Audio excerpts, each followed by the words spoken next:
5 seconds to go.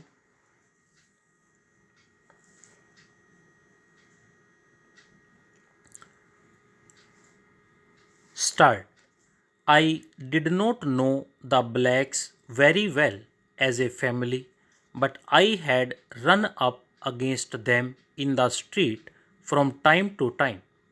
They lived in a large old house just off the high street. The house was too large for their requirements and it was difficult to keep warm in winter. The bedrooms were too big, and when the weather was cold, people trying to find comfort in the sitting room might just as well have been in the street outside for all the warmth they received from the coals burning in the little fireplace. But the blacks did not move into a smaller and newer house. It did not come into their heads to do so. The old house had always been their home. Father and mother had lived there from the first day of their married life, and the two children had spent all their days there.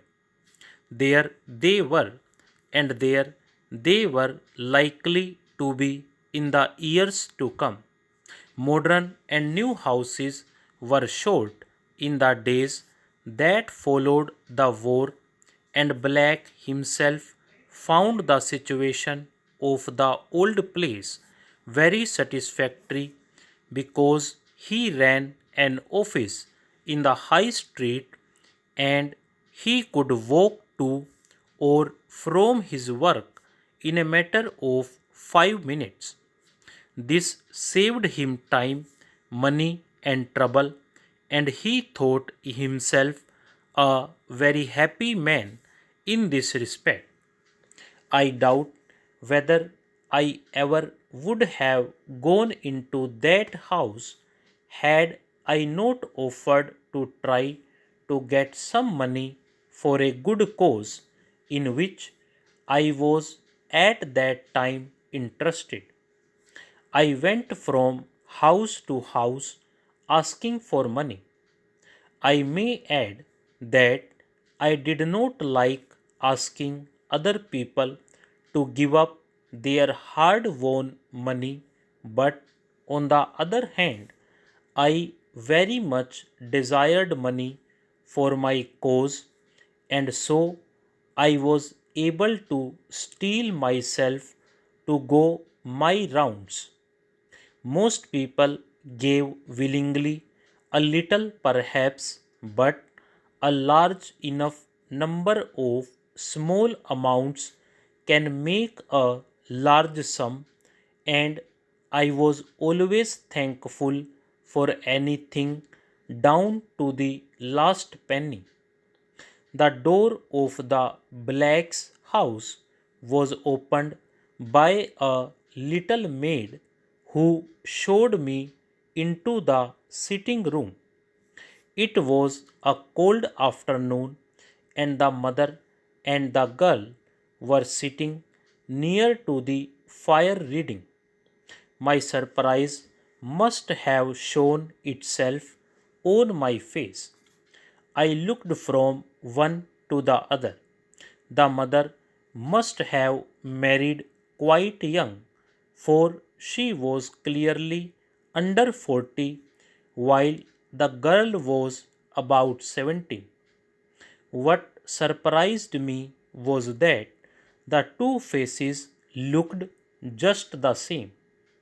Not a line showed on the mother's face, and her eyes, so clear and blue, were no less beautiful than those of the girl.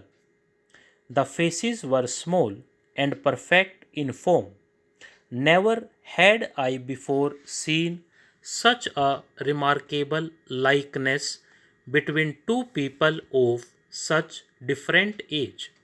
Yet there was a difference And what a difference it was! Done high up on the girl's head, above those blue eyes, was a wonderful mass of red gold.